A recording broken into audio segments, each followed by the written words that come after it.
Planong questionin ng isang election lawyer ang batas na nag-urong ng barangay at SK election sa 2026. Imbes na sa Disyembre, labagaan niya ito sa saligang batas. Nagbabalik si Sandra Aguinaldo. Of the Philippine National Police led. Pirmado na ni Pangulong Bongbong Marcos ang batas na nagpapahaba sa termino ng barangay at sangguniang kabataan officials sa 4 na taon. Sa batas ding ito, pinagpapaliban ng barangay and SK election sa November 2, 2026 na dapat sana ay sa December 1 ng taong ito. Magkakabisa ang batas matapos ma-publish sa Official Gazette at Newspaper of General Circulation.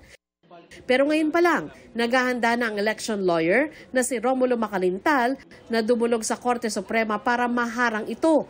Anya, labag sa saligang batas ang pagpopostpone sa eleksyon. Ang term nila hanggang December 31, 2025 eh.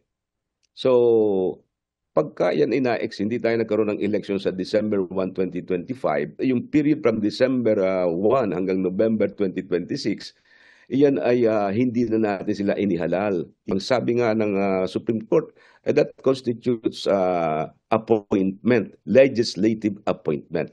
Pino na rin niya kung bakit inilipat ang eleksyon sa November 2. Sa araw na ito, mas ginugunita ang araw ng mga patay sa ilang probinsya imbes na November 1. Makikita mo na mukhang hindi ito pinag-aralang mabuti.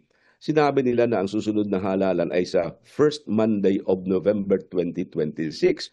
Iyan ay November 2. At iyan ay All Souls Day. Paano ka magkakaroon ng halalan sa November 2, 2026? Ganong karamihan sa mga electorate natin ay nasa kanilang mga probinsya, sa mga namatay nilang mga kamag-anak.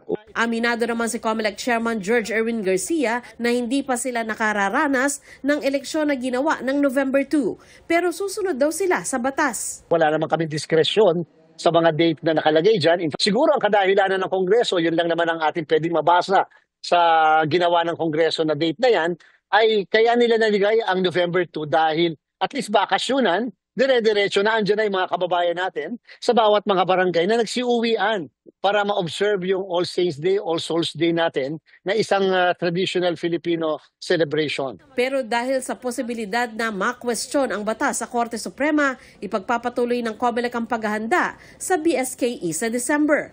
Nakahanda rin aniya ang COMELEC na gumawa ng IRR o Implementing Rules and Regulations ng nasabing batas sa loob ng 90 araw mula sa effectivity nito. Pero kung tuluyang ma-postpone ng BSKE para sa susunod na taon, ay kailangan aniya ng dagdag na budget ng COMELEC.